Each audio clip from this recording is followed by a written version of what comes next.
മതേതരത്വം ഇന്ത്യയിൽ ആകമാനം പൂത്തുലയട്ടെ എന്ന് പറയുന്നവരുടെ ശ്രദ്ധയിലേക്കായിട്ട് ഒരു കാര്യം പറയുകയാണ്.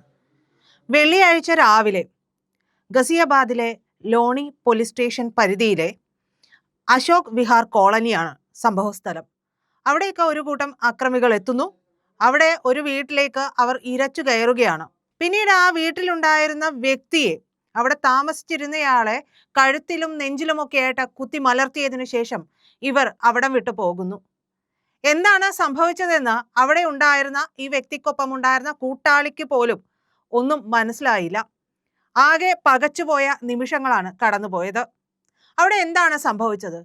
അത് എക്സ് മുസ്ലിം ആയിട്ടുള്ള സലീം വാസ്തിക് എന്ന് പറയുന്നയാളുടെ വീടായിരുന്നു ഈ സംഭവ സ്ഥലം. എക്സ് മുസ്ലിം ആണ് എന്നത് തന്നെയാണ് ഈ ആക്രമണം ഉണ്ടാകാനുള്ള പ്രധാനപ്പെട്ട കാരണമെന്നാണ് മനസ്സിലാക്കാനും കഴിയുന്നത്. രണ്ടു പേരടങ്ങുന്ന അക്രമി സംഘമാണ് വാസ്തിക്കിന്റെ വീട്ടിലേക്ക് കടന്നുകൂടുന്നത്. തുടർന്ന് അയാളുടെ കഴുത്തിലും വയറിലുമൊക്കെ നിരവധി തവണയാണ് യാതൊരു മടിയും കൂടാതെ, യാതൊരു അറപ്പുമില്ലാതെ കുത്തുകയാണ് ചെയ്യുന്നത്. അതിനുശേഷമാണ് ഇവർ അവിടം വിട്ടു പോകുന്നത്. എന്തായാലും പോലീസ് കേസെടുത്ത് അന്വേഷണമൊക്കെ തുടങ്ങിയിട്ടുണ്ട്. നോക്കൂ, നമ്മുടെ രാജ്യം മതേതരമാണ്, മതത്തിൽ വിശ്വസിച്ച് ജീവിക്കാം, മതമില്ലാതെയും ജീവിക്കാം എന്നൊക്കെ പറയുകയും ഇതെല്ലാം അംഗീകരിക്കണമെന്ന് ആവശ്യപ്പെടുകയും ചെയ്യുന്ന ഒരു വിഭാഗം, അതായത് ഏതെങ്കിലും ഒരു മതത്തോട് ചേർന്ന് നിൽക്കുമ്പോൾ കുറച്ചുകൂടെ പൂത്തുലയുന്ന മതേതരത്വമുള്ള ഒരു രാജ്യമായിട്ടാണ് നിൽക്കുന്നത്. അല്ലെങ്കിൽ ഇവിടെയുള്ള ചില സാംസ്കാരിക നായകന്മാരുടെയോ നായകിമാരുടെയോ ഒക്കെ നെഞ്ചിന് ഭയങ്കര ഭാരമായിരിക്കും.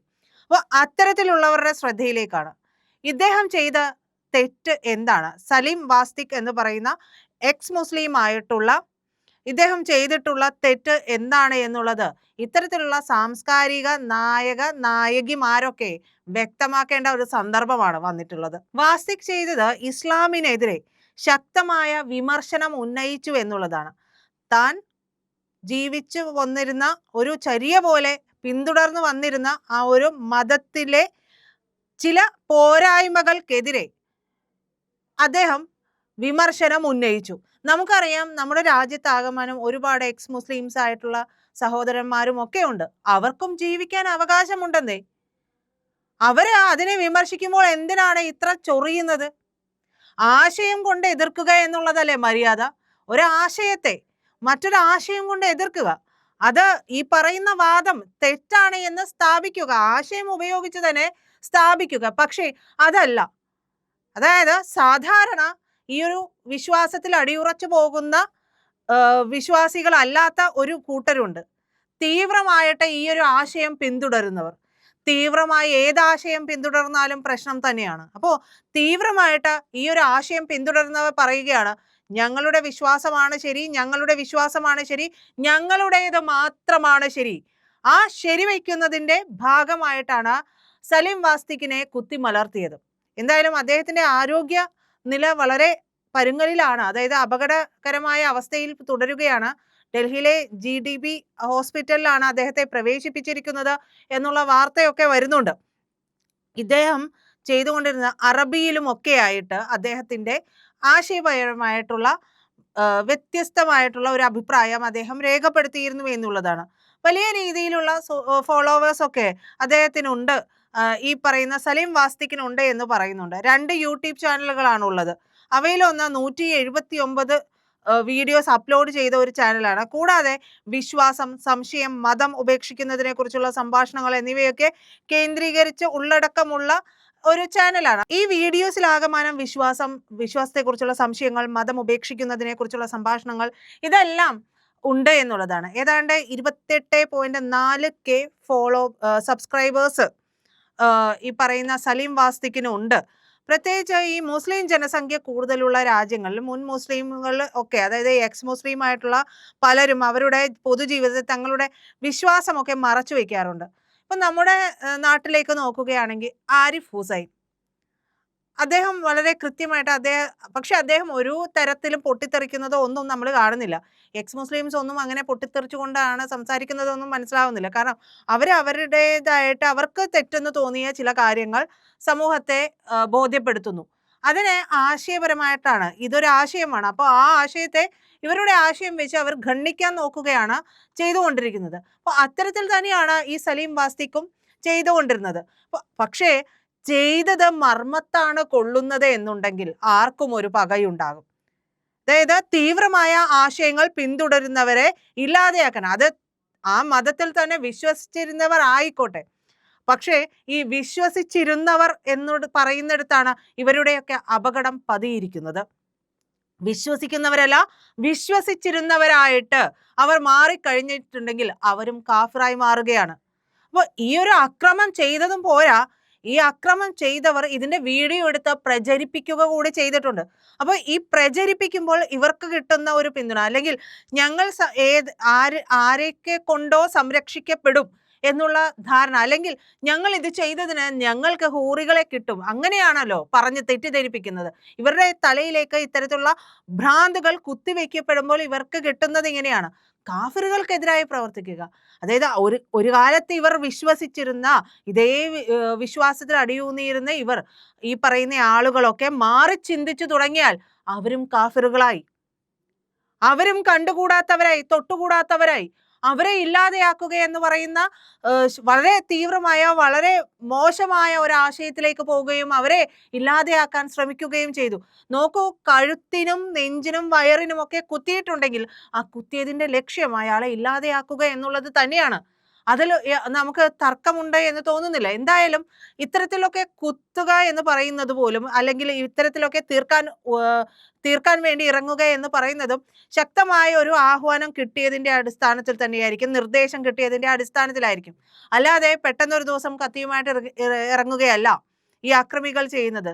നമുക്കറിയാം, ഇത്തരത്തിലുള്ള ആളുകളെയെല്ലാം, അതിൽ നിന്ന് മാറി നിൽക്കുന്നവരെ, ഇതിനെ വിമർശിക്കുന്നവരെ, അതിലെ പോരായ്മകളെ കുറിച്ച് സംസാരിക്കുന്നവരെ എല്ലാം ടാർഗറ്റ് ചെയ്ത് മാസങ്ങളോളം, വർഷങ്ങളോളം ടാർഗറ്റ് ചെയ്ത് ഇല്ലാതെയാക്കുന്ന ഒരു വിങ്ങുണ്ട്. അത് എല്ലായിടത്തും ഉണ്ട്.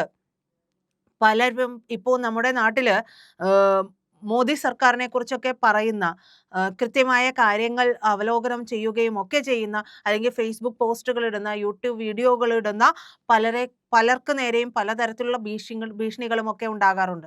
ആ ആശയം ഇവർക്ക് കൊള്ളുന്നത് മർമ്മത്താണ്. കാരണം ഈ ഒരു സർക്കാർ വന്നിട്ട് കൃത്യമായ രീതിയിൽ മുന്നോട്ട് പോകുമ്പോൾ ഇവരുടെ വളരെ തീവ്രമായി ഇത്തരത്തിലുള്ള ഈ ഇസ്ലാമിസ്റ്റുകളുടെ ആശയം ഇവിടെ ഇറക്കാൻ കഴിയുന്നില്ല. ഇറക്കാൻ കഴിയാതെ ആകുന്നതോടുകൂടി ഇവർ വെപ്രാളം പൂണ്ടു വരികയാണ്. ഇവർക്ക് എന്താണ്, എങ്ങനെയും ഇവരെയൊക്കെ ഇല്ലാതെയാക്കണം. എന്തിനാടാ നീയൊക്കെ ഈ പറയുന്ന മോദിജിയെ പുകഴ്ത്തുന്നത്? അല്ലെങ്കിൽ ഇത് പുകഴ്ത്തുന്നതല്ല, ചെയ്ത കാര്യം വിളിച്ചു പറയുകയാണ്. ആ ചെയ്ത കാര്യം വിളിച്ചു പറയുമ്പോൾ പോലും ഇത്രത്തോളം അസ്വസ്ഥതയാണ് ഉണ്ടാകുന്നത്. അപ്പോൾ ആ ഒരു വിശ്വാസത്തിൽ ഊന്നിക്കൊണ്ട് അതിൽ നിന്ന് പുറത്തു കടന്നിട്ടുള്ളവരെ ഇല്ലാതെയാക്കും എന്നുള്ളത് നമുക്ക് ഉറപ്പിക്കാവുന്ന കാര്യമല്ലേ. ഇത് ഒരു സംഭവം ഉണ്ടായി എന്നുള്ളത് കൊണ്ട് മാത്രമല്ല, ഇത് പരക്കെ നടക്കുന്നുണ്ട്. ഇത്തരത്തിലുള്ളവരെ, അതായത് മറ നീക്കി ചിലരെല്ലാം ഇത്തരത്തിൽ തങ്ങൾ ആ വിശ്വാസത്തിൽ നിന്ന് പുറത്തു വന്നെങ്കിലും അതേക്കുറിച്ച് പരസ്യമായി വെളിപ്പെടുത്താത്തവരുണ്ട്. ചിലർ വെളിപ്പെടുത്തി തന്നെ പോകുന്നവരുണ്ട്. അതെ, ഞാൻ ഇതിൽ നിന്ന് പുറത്തു വന്നിരിക്കുന്നു, ഇതിന്റെ പോരായ്മകൾ എനിക്ക് ബോധ്യപ്പെട്ടിരിക്കുന്നു, അതുകൊണ്ട് ഞാൻ അതിൽ നിന്ന് പുറത്തു വന്നിരിക്കുന്നു എന്ന് പറയുന്നത് കൊണ്ട് പോലും പറയുന്നവരെ നോട്ടമിട്ടുകൊണ്ടുള്ള ആളുകൾ നമ്മുടെ രാജ്യത്തുണ്ട്.